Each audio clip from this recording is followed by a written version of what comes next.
Well, the news is out, and they've released a list of the top 10 richest people on Earth.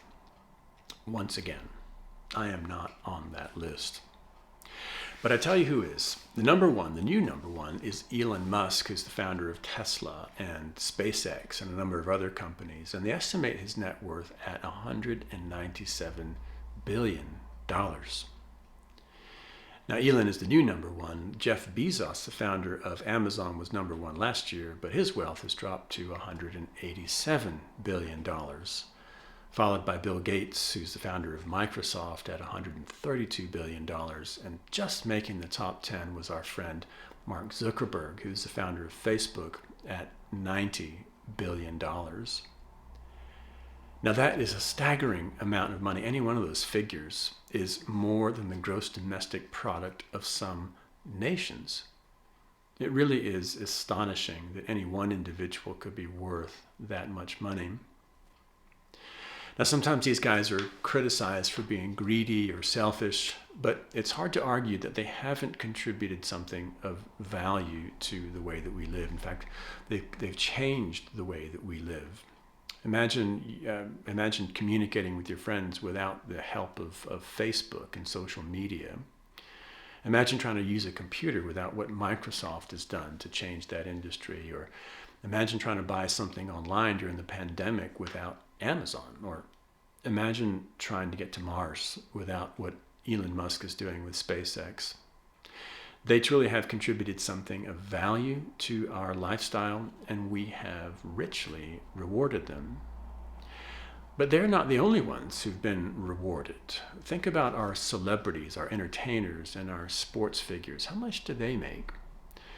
There's football players, soccer players, for you Americans, who are right now earning salaries that bring them over £1 million a week. Now, I don't make £1 million in a year, or probably not even 10 years, but these guys are bringing home a paycheck that is £1 million per week. It just goes to show you what is important to us in society. Jesus says, where your treasure is, there your heart will be also. In other words, follow the money, and where our money goes is an indication of what's most important to us. And clearly, we value entertainment, and value sports, and value online shopping. And it leaves you wondering if maybe we haven't gotten our priorities mixed up a bit. Now, if you had the opportunity to pull all that money back into one pot, how would you distribute it?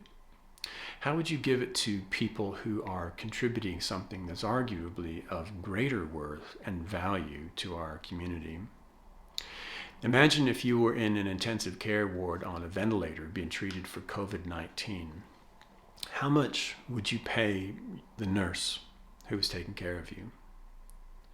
Or if you were rescued from a burning building, how much would you pay the fireman for his salary? How much would you pay your child's teacher when they'd help them to finish their schoolwork and to succeed in life? How much is that teacher worth?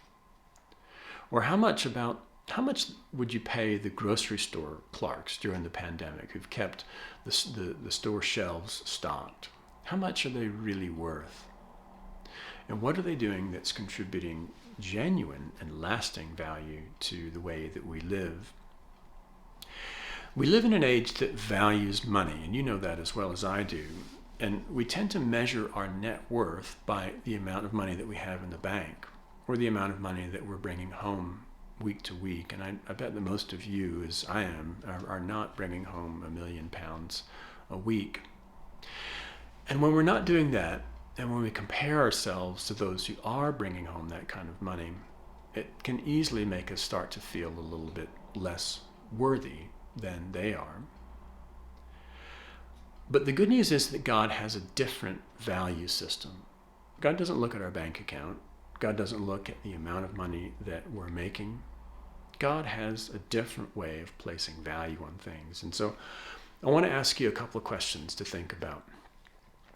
What's it worth to you?